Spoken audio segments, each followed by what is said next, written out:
because they combine methods of terror with methods of acceptance. But then there are various other methods which one can think of. There is, for example, the pharmacological method. This was one of the things I talked about in Brave New World. And the result would be that, you can imagine a euphoric which would make people thoroughly happy even in the most abominable circumstances. These things are possible.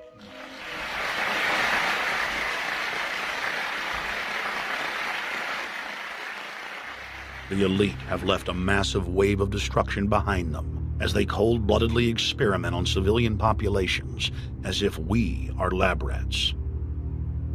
A string of congressional investigations has uncovered more than 20,000 secret tests that were carried out against the American people between 1910 and 2000. One well-known eugenics study, the Tuskegee Syphilis Project, killed hundreds of blacks and spanned 40 years until whistleblowers exposed it in 1972. From 1943 until present, the British have tested lethal nerve gas on their own personnel, on land, air, and sea. Many died instantly. Still others died grueling deaths over several years. The federal government commissioned secret radiation experiments on thousands of non-consenting patients. Hundreds of hospitals in the U.S. injected healthy men, women, and children with uranium and plutonium at dosage levels ranging from non-therapeutic to lethal, killing many of the test subjects. Pregnant wives of GIs were given vitamins by base doctors that actually consisted of highly radioactive uranium-239 and plutonium-241, resulting in violent miscarriages and the death of the mothers.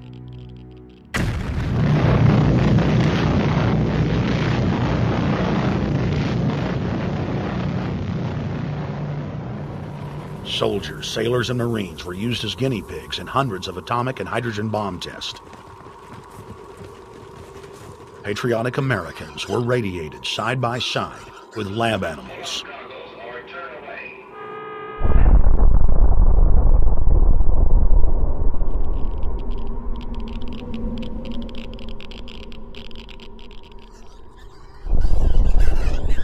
Pilots were forced to repeatedly fly through mushroom clouds of DNA-destroying radiation.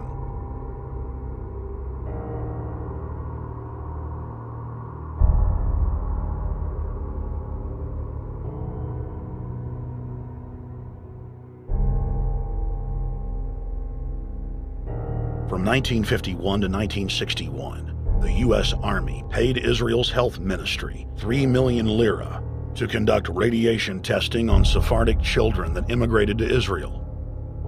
The government-run public schools would tell the children that they were going to get a medical checkup and that they were receiving an X-ray.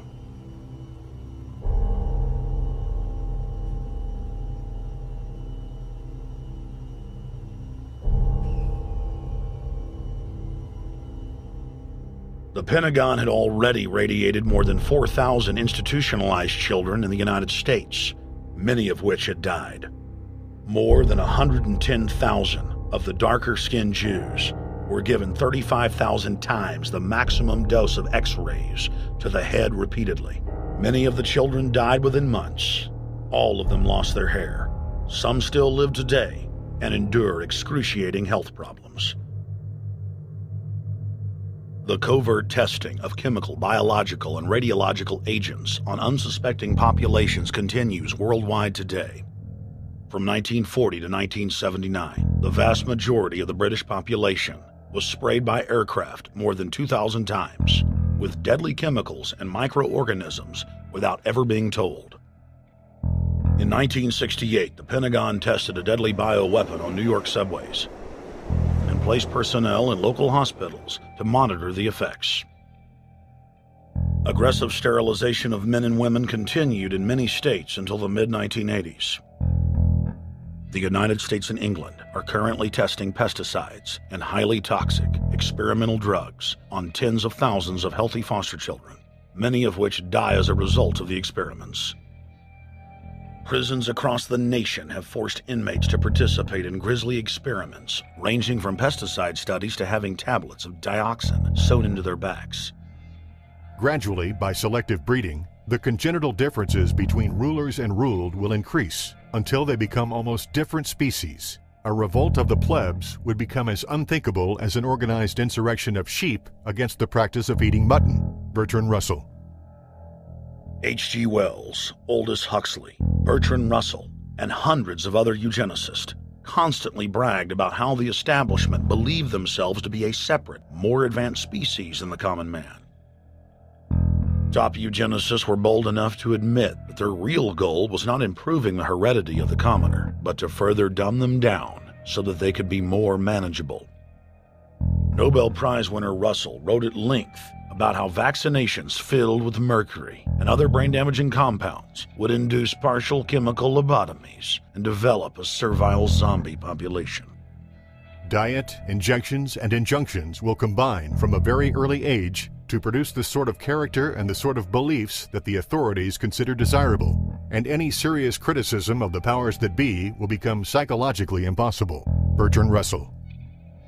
Over 100 years ago, eugenicist social planners said that they'd use mind-altering drugs to control the population.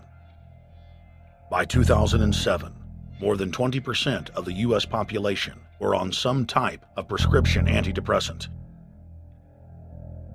But in the case of foster children, a sector where the state has total control, at least 2/3 are forced to take a cocktail made up of, on average, 7 psychotropic drugs. Chairman of the Texas Society of Psychiatric Physicians, Joe Burkett, testified before the State House Select Committee hearing on psychotropic